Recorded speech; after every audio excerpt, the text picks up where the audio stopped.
chickadees. Welcome back to another day. So today I am just going to start with some chicken and gnocchi soup that I made in the Instant Pot. This is my last serving of that. Very, very nice. So I'm going to have that. And then I have a couple of pieces of the dark rye bread left. And I'm just going to do a Tillamook cream cheese and Swiss cheese sandwich and just sort of have that to dip in my soup. And then I have a blood orange, and that is going to be lunch. I want a bunch of vegetables with dinner, so I'm going to have this part for lunch, and then I'll see what I can come up with later for dinner.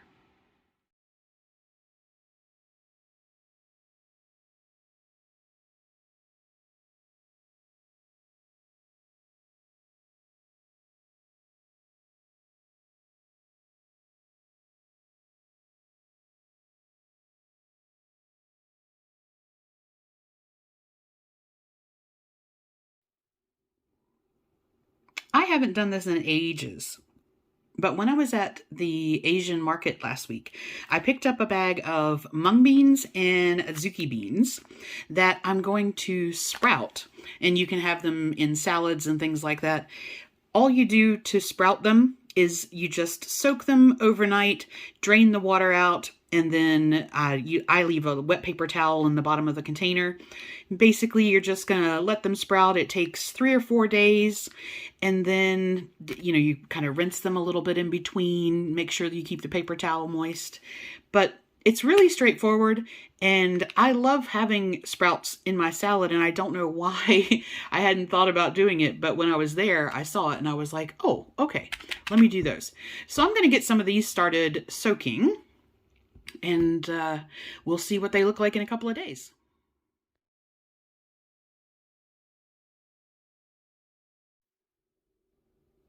For dinner, I decided I wanted to do a veggie and noodle bowl. This, which looks like purple Kool-Aid, is actually the water from cooking that purple yam yesterday. And that is a great way to dye like your little glass noodles.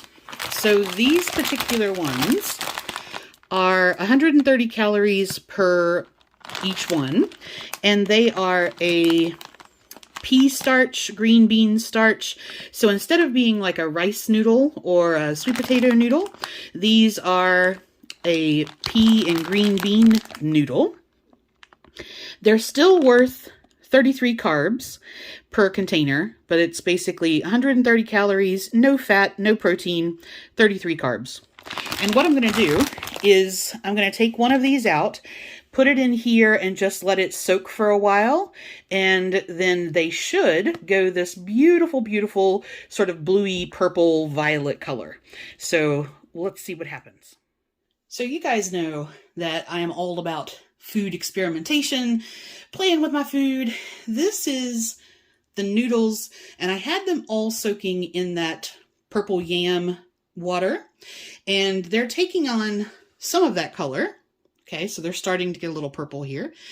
And then I thought, I'm actually going to do what are called unicorn noodles.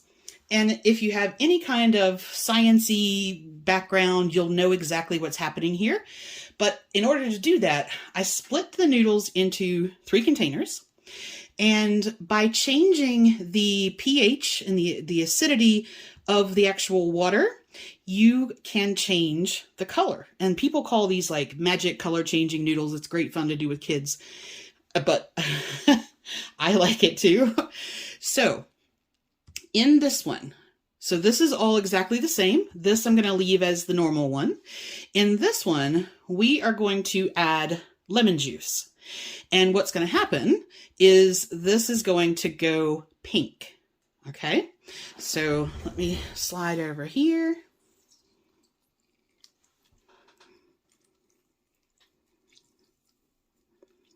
You can see that's starting to go. And I'll take the seeds out, but let me do the other half. So we're gonna change this, and people are like, does it change the taste? Once we dye them, you can actually rinse them, and that will get rid of a lot of it, but I like lemon and lime in my noodles anyway. Okay. So you can see that is now going to go more of, it's going to dye those noodles more pink. Now on the other side, we're going to add some baking soda. And baking soda is going to make that go blue.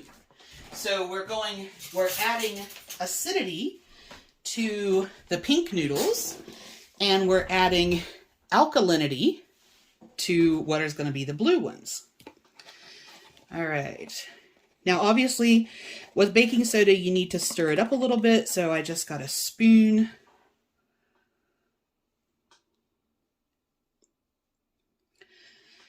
And I don't remember, I think you have to add a pretty decent amount to change things. So let me stir that up. So you can see that has changed the color somewhat there, and they're already starting to take on more of a blue hue.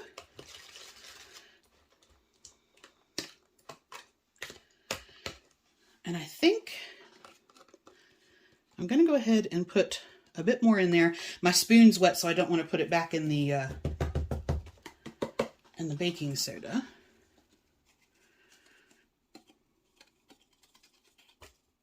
Oh, okay.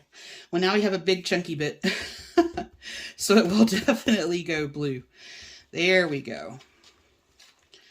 All right, so you can see as that dissolves,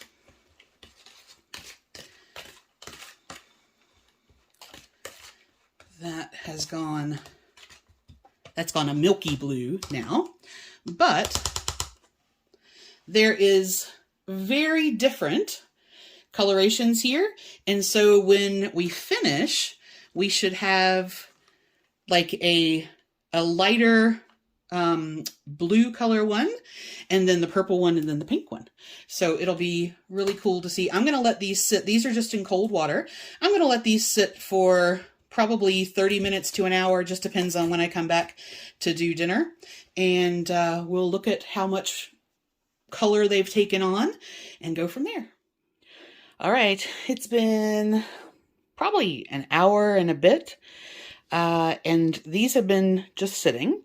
Now I'm going to cook them a little bit in the liquid that they're in, and I think the easiest way to do that is to just put them in the microwave. And I could put them in a pot with the liquid that they're in, but then I'd have to cook them one at a time, and I think I can do all of them together in the microwave. They've been soaking, so the noodles are slightly softer, but I'm going to try them on, let's say, 2 minutes and see how they are. All right, while that's going, I went ahead and pulled out my veggies that I'm going to use. So I have some baby bok choy, some shimeji mushrooms. This is a pickled bamboo shoot. Then I have some quail eggs, sugar snaps, some carrots, and I think for the broth, I'm just going to use one of the beef bone broths as the base. And then I have the noodles, so I've got the purple ones in the microwave now. I think I'm going to grab some of those pickled onions that I made. I'll put those in there as well, and just make a pretty rainbow bowl. Oh, check this out. This is perfect. So it absorbed that water, the colored water, and look how gorgeous that made it. Oh, that's stunning. If the other ones turn out like that, this is going to be a beautiful bowl. All right, so very interesting. The pink worked out beautifully, but the blue actually turned like spirulina green, which is kind of interesting. So I'm going to try something. I have these little capsules called Blue Majick, which are a blue spirulina powder. I'm going to put a couple of those in here and see if I can get it back to blue.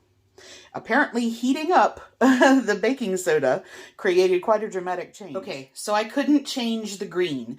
I rinsed them off, but they're still kind of green colored. So instead of having that, because I wanted the blue ones, I did another batch just using some of this blue Majick, which is, this is the bottle. And they're just capsules that look like that. And this is a blue spirulina supplement that you can take, but honestly, I've never taken them as the supplement. I just use them for coloring stuff.